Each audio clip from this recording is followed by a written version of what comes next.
الحمد لله الذي من علينا بجزيل النعم، والصلاة والسلام على سيد العرب والعجم وعلى آله وأصحابه مصابيح الظلم. أما بعد، فأعوذ بالله من الشيطان الرجيم. بسم الله الرحمن الرحيم. ويوم يحشرهم وما يعبدون من دون الله فيقول أأنتم أضللتم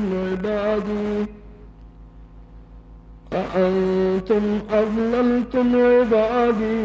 هؤلاء أم هم ضلوا السبيل. سطر نمبر 1 سورة الفرقان.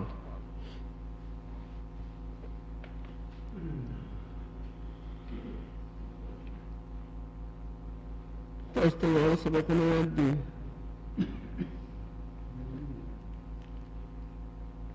خير شيدي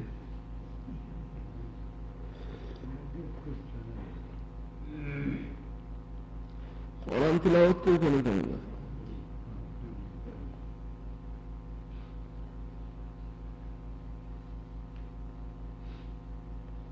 چاہے قرآن میں دے گئے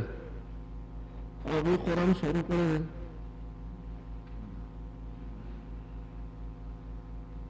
نام زمان په سبقونو کې سبق وکړ چې چا قرآن نه دی ویلی نو په دې خبره مې ځان له تسلي نه ورکوي چې ما نه دی ویلی، بلکې څه جلدی وکړي. اوس موقع شته جب تک سانس ہے جب تک چانس ہے. څو پورې چې پتا کې سانس شته تا سره موقع شته.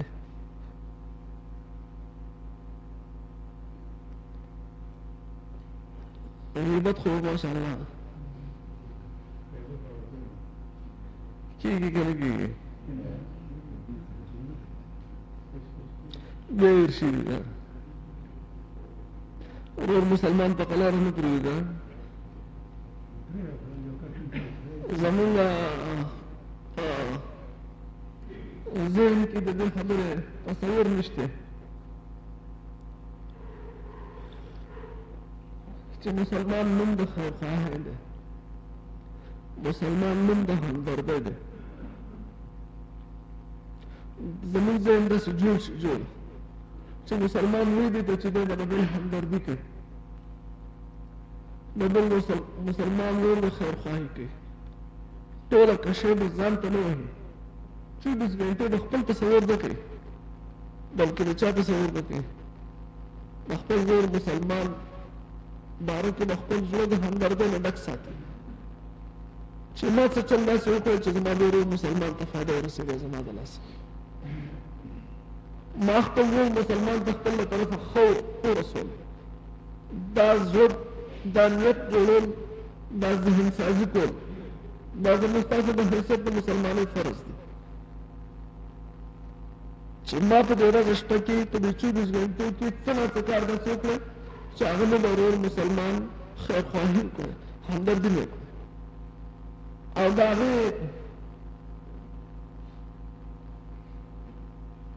ملازه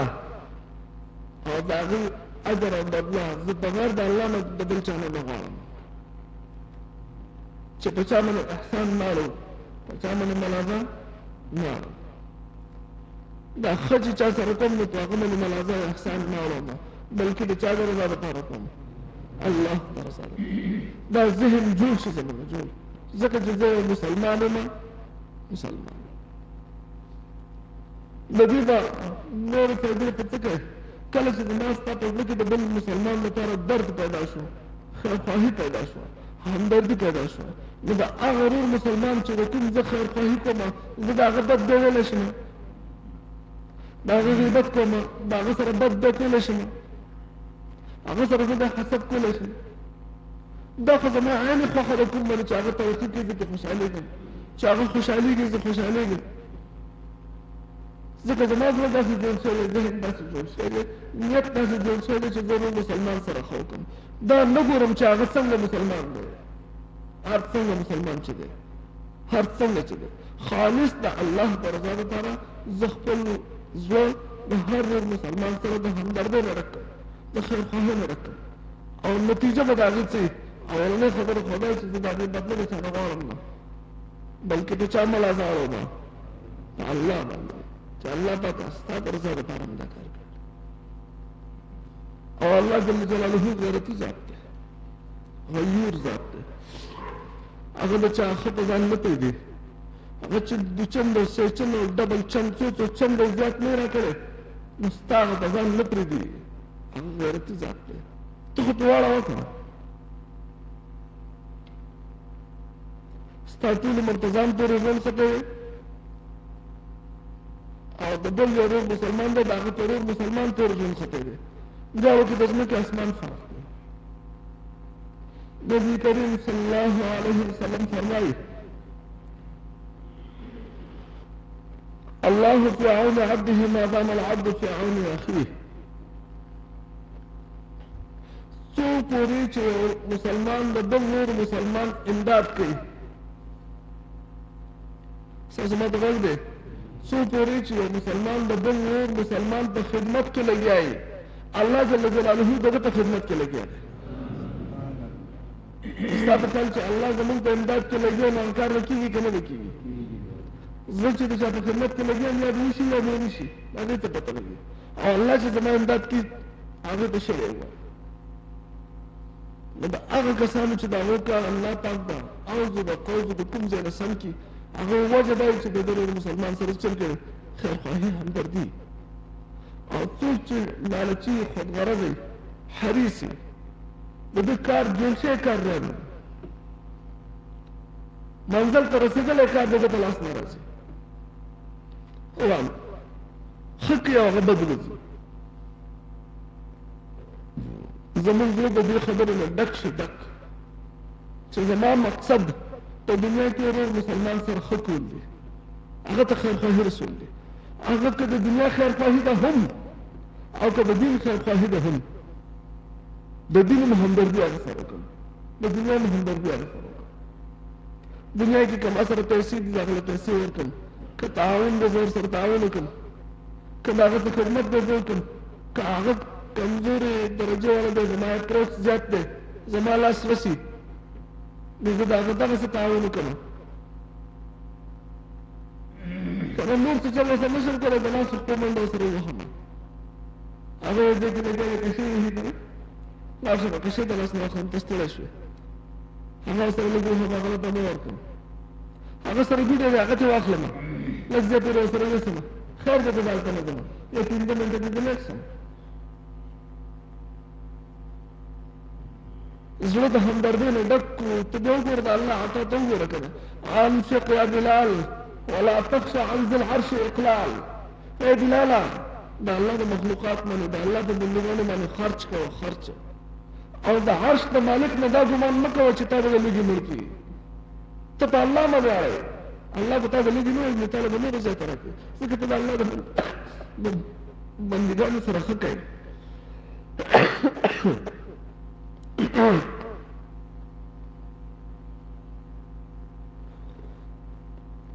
که ته مالي ښه کوې، الله جل جلاله نبي کریم صلی الله علیه وسلم قسم خوري چې که ته د ورور مسلمان سره مالي تعاون کوې، خپل مال په هغه باندې خرچ کوې، نبي کریم صلی الله علیه وسلم فرمایي زما د رب د کعبې قسم دی چې ستا مال به الله چېرته نه کموي. او که ته د هغه امداد کوې، الله پاک وایي زه ستا امداد کوم. که ته په هغه باندې پرده اچوې، الله پاک وایي زه د باندې په دنیا او په آخرت دواړو کې پرده اچوم.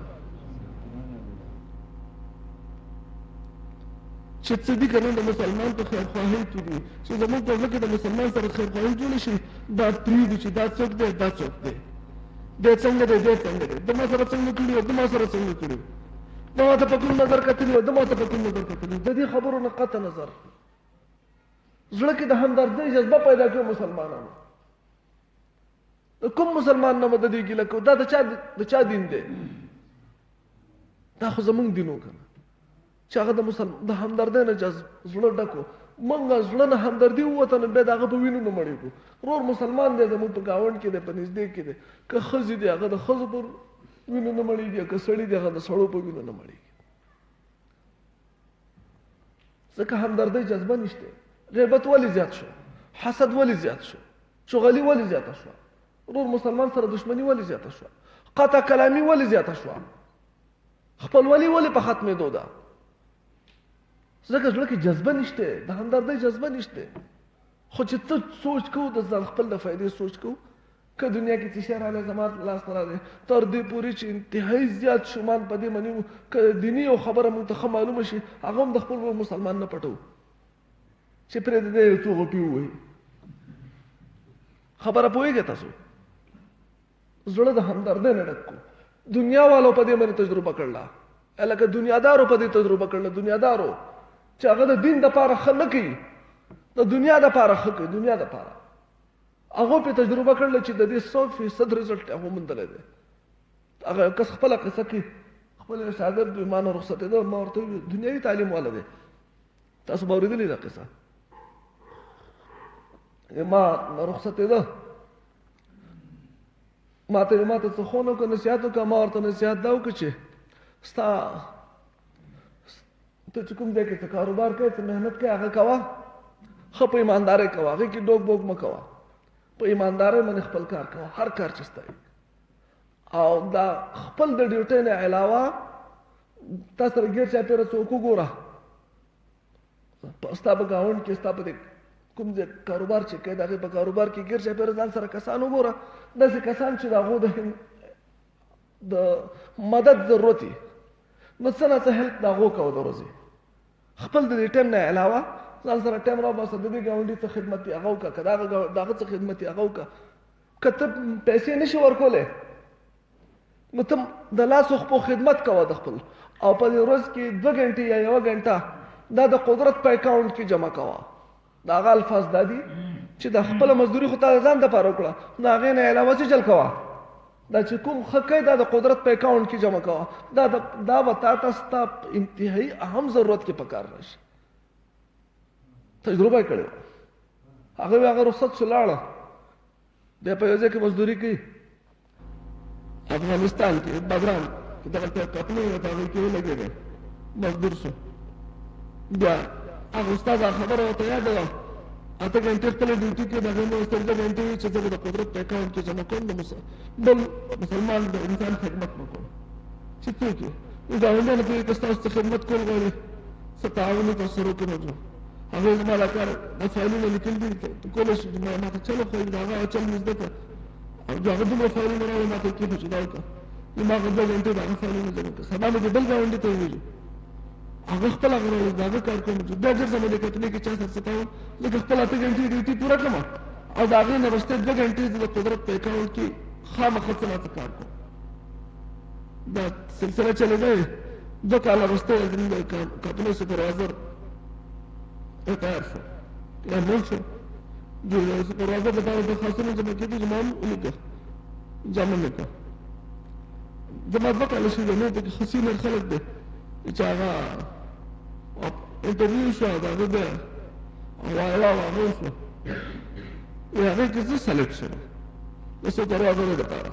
دا پوره کمپنۍ سوپروایزر زه ولګېدم 2 کالو کې بند وم. زه پوه شوم چې د قدرت اکاونټ عجیبه شی دی،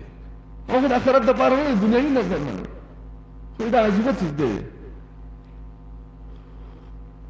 ما په هغې کې ښه زور ولګوه او ټایم مې د هغې نه نور زیاتې کړ چې زه چا خدمت وکړم. بس دغه ټایم مې پوره شو، دې ټایم ته به زه پته مومه چې دغه 2 غنټې زه د چا خدمت وکړم. ارمان د څوک راغلی چې ما د چا څه نه څه خدمت وکړم. زه داسې دې ته نه کته چې څوک دی، خپل د پردی دی، نږدې دی، لرې، خو چې تر دې پورې چې ما ته به څوک میلاو نه شي زه به د کشۍ بیلچې والا خوا لاړم. هغو سره مې بیلچه وهله، ما ته کتلې مالک راغی ما ته ویل چې انګرېز دی، لاسونه راته جوړه کړي چې تاسو خبر د ټولې کمپنۍ انچارج یې، سوپروایزر یې، او دا کار کوي. هغې مته زما په کار کې ګوته نه وم، ستا په کار کې څه کمی شته زما طرفه؟ هغې نه، هغې کې هېڅ کمی نشته، خو تا پورې دا ما هر څه وایي چې زه یې کوم. 1 کال وروسته یې کرونا راغله، کرونا چې راغله بیا هغه انګرېز دا فیصله وکړه زه مې کور ته یو میټینګ راوغوښته، غټ میټینګ تمامې کقنې والا او ټول راغلی چې زه به د کقنې پرېږدم او پرېږدم خو زه تاسو ټول په دې خبره باندې ځواب کوم چې دا کقنې یو کس نه زه ورکوم خلک حیران دي چې دا چا نه دا خبره سرپرایز ده چې دا به اوس چا ته ویل کېږي چا نه پوره کقنې چا نه ورکوي چې خلک حیران دي چې چا باندې راغستې دي او ښه پروګرام غټ پروګرام یې پرې کړی دی د هغه نه ورسته اعلان وکړ نوم یې چې واغوسته زما نوم یې واغوسته دا کپنې پوره کړ هغه چا دي د ټولو خلکو مخکې راکړې ماله یو بیا 3 کاله وروسته هغه شاګرد زما خال راغی پاکستان ته سم جوړلې ما ته مې ټولې ژړې ته څه مسله ده ته غلی شه چې زه په مسله پوه شم په دې ژړا کېږي چې زه د خوشحالۍ نه ژاړم غم خبره نه ده دا راته دا قصه وکړه چې ستا هغه یو خبره مې منلې وه چې خپل په دې زندګۍ کې څه نه څه حصه د مخلوق د خدمت لپاره راوباسه د هغې به بهترین نتایج وي زموږ زړه کې دا جذبه ده کومه ده هغه خو د دنیا دپاره کوم ته ورته میلاو شو یو سړی چې د الله د رضا دپاره کوي هغه ته به څه میلاوېږي زړه کې جذبه ډکه چې زما د جیب کې پیسې دي په دې کې د روح مسلمان د غریب حق دی زما په دې لاس په طاقت کې د روح مسلمان حق دی زما په دې خبره کې د روح مسلمان حق دی دا چې څه مسلمانان دي د دوی په ما باندې حق دی چې زه څه نه څه خدمت له دوی کوم ته به ګوره ښځه د په کور کې ناسته ده هغه د خپلې بلې خور د بلې یور د هغې خدمت وکړي څوک ناجوړی د هغې جامې وینځي څوک چا ته وړي کې جاړي هغه وبلي څوک چا له ډوډۍ پخېږي چا له چچن وکړي ګاونډ کې ګیر چاپېره زنانه وي بل سره تعاون وکړي دا د الله په اکاونټ کې جمع کړه ته به ګورو چې الله به باندې څه کوي هغه د خپله څوک چې ځان ساتي که نه لالچي خودغرض هغه به د چېرته خوشحالي نه راځي خودغرضه ځان د کانټور کوي د بل د کار نه ځان پټوي ځان شاته کوي چې ما ته چا ونه ویلی د کار یا زه نشم کولی چې بل چا ته ووایم دغه کس باندې چېرته خوشحالي نه راځي د ټولو به چې د یو طرف نه پوره کېږي د 3 طرفونو نه په ده باندې نیمګړي خو دا کوشش وکړه چې ما ته چا د خدمت وویلی ما د چا خدمت وکړه په دې خوشحاله شه چې الله تا ماله طاقت راکړی تا ماله وس راکړی تا ماله مال راکړی ما غریب له ورکړ تا ماله طاقت په لاس خپل په طاقت اچولی ما د بل مسلمان خیرخواهي وکړه چې زموږ په ونه کې د بل له خیرخواهۍ جذبه موږ به د غیبت وکړو هغه غیبت به بیا وکړو حسد به بیا وکړو چغلي به وکړو بیا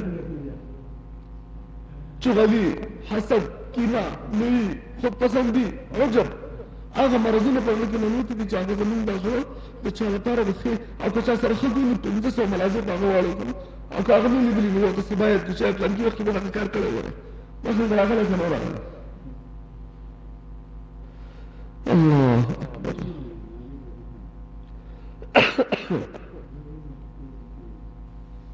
د خپل ډېرو مسلمان خیرخواهي کوي د هغه د غیبت نه قلار شو او بل ستاسو ته سبق ذکر کوو که نه کوو الله دې موږ توفیق راکړي دا کوم نیک کارونه چې دي په دې ټولو کې موږ امداد حاصلوو د الله تعالی په ذکر سره نیک کارونه کې د امداد حاصلوو د الله تعالی په ذکر سره صدقه کوو د الله تعالی په ذکر سره په دې کې امداد حاصلوو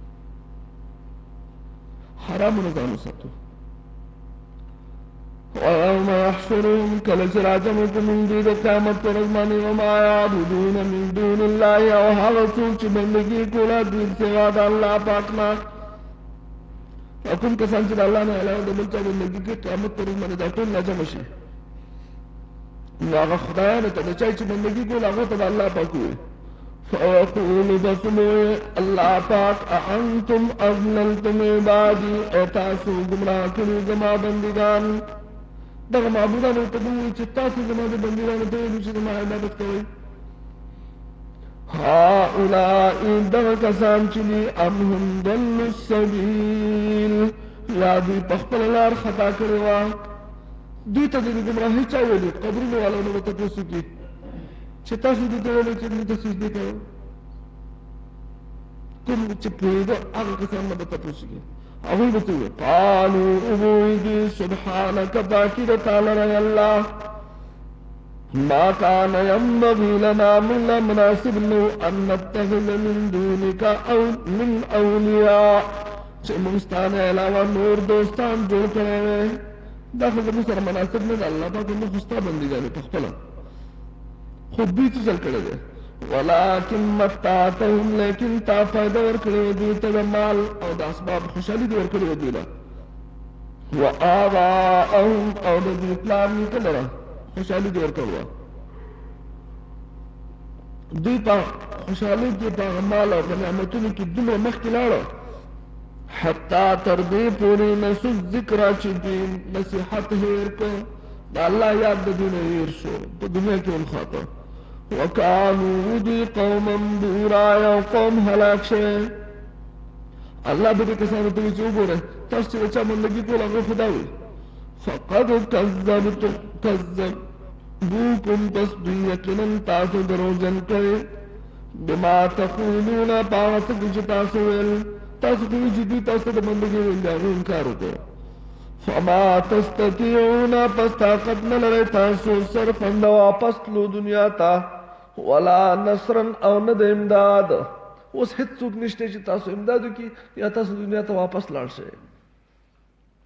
ومن یظلم چا چې ظلم کړی دی منکم د تاسو نه نذقه عذابا کبیرا موږ به ورته وڅکو عذاب لوی وما ارسلنا قبلك من المرسلین نه دي لېږلي مونږه مخکې د تا نه پیغمبران الا انهم مگر هغوی چې وو لیاکلون الطعام ډوډۍ به یې خوړه د هغه یوې خبرې جواب دا شو چې دا څنګه پیغمبر د ډوډۍ خوري نو الله پاک وایي چې مخکې څه پیغمبرانو ټول به ډوډۍ خوړه ويمشون فی الاسواق او هغوی به ګرځېده په بازار کې هغه هم پیغمبرانو دا هم پیغمبران دي وجعلنا بعضکم لبعض فتنه مونږ جوړ کړي دي بعضې د بعضو دپاره امتحان څوک مالدار دي څوک غریبان دي مالدار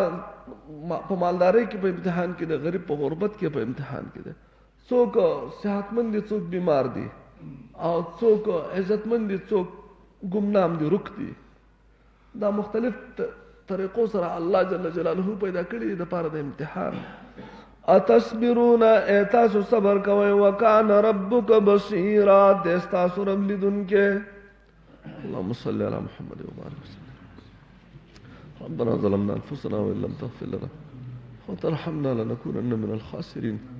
اللهم انا على ذكرك وشكرك وحسن عبادتك